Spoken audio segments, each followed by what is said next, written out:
Morning, everybody. I'm making a little video. Jessica had mentioned that maybe I share via video something that I love about Usborne. Most people are pretty familiar with Scholastic. As a teacher and as a parent, I love Scholastic. It's inexpensive. They have tons of great titles that I can find. But what I find is really unique about Usborne is that, for one, I get more personal service. I'm working with an individual representative. So as I have questions or I'm looking for something specific, they can guide me. But the other thing is I feel like it really can help supplement education really, really well. So it's not just books and titles, but it's activities and things that I can do with my kids here at home.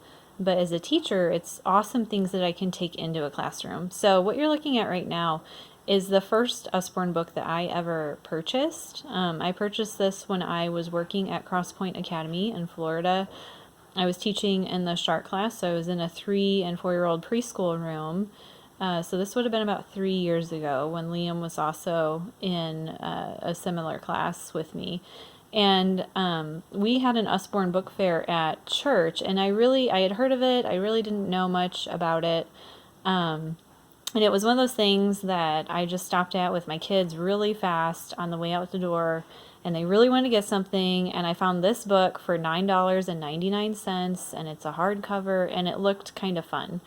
So I grabbed this, and I was pretty hooked after this. I love a lot of their science books that they have. I'm a science nerd, so to speak, by nature. It's what I went to school for. I love this, and what I wanted to show you is it's a small hardcover book. I'm going to put my hand on it so you can see about how big it is. It's, I don't know, 8-9 inches long, with this spiral bound thing in here, and these are all the different things that it has in here. And you'll see that I have these little sticky notes. These are all things that I've either done or I've wanted to do with kids at school, or things that I'm waiting on to do.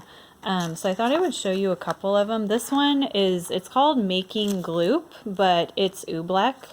That's something that I did with my second graders this year. I've done it tons of times with my own kids here at school, which is a viscosity demonstration. Except what's awesome is when you're doing it, it's obviously a lot of sensory, but I love that I get to tie in a really advanced scientific element into a super simple activity using things that I have at my house. So I really love this one. Another one that is a favorite here and that I've done a little bit differently at school is stable structure. So this is using marshmallows, and this one uses toothpicks. I've also used spaghetti with it.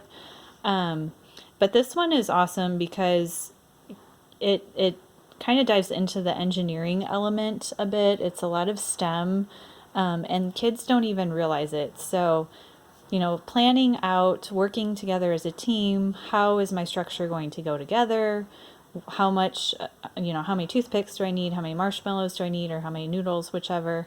You can work on surface area with this one too, height versus, so how tall can I make my structure compared to how strong can I make my structure? So getting into surface area, how long are my toothpicks? How long are my noodles? Is something shorter or longer better for depending on what I'm trying to do, making it taller, making it stronger. So just a lot of really good things here, again, using things that I have at home. Milk shapes, that's something I did last summer with my kids. Kind of an interesting one with milk and vinegar, taking a liquid and creating a solid with it. And then this is another really cool one. Excuse me, that I made, or I had done, excuse me, with my kids here at home. So separating out DNA. So I talked a little bit last year with Haley and Liam, who are young, but about what DNA is, where we find it, and then we did this activity using an onion, and it worked. And we didn't need a microscope. We had everything here at home. So this one was just a really fun one as well. And then I have several others marked in here. We've done surface tension as well. Let's see here, paper airplanes. So again, just a lot of STEM and STEAM stuff in here that is easy to do, easy for you to do as a parent at home, but awesome if you're a teacher as well. So I just thought I would share this one because if you're new to Usborne, but you like hands-on activities, I think this is a great find. It's one of the best, it's probably the best $10 I have ever spent on a book, to be honest. I absolutely love it. So thanks for coming to my party. Looking forward to seeing you guys tomorrow.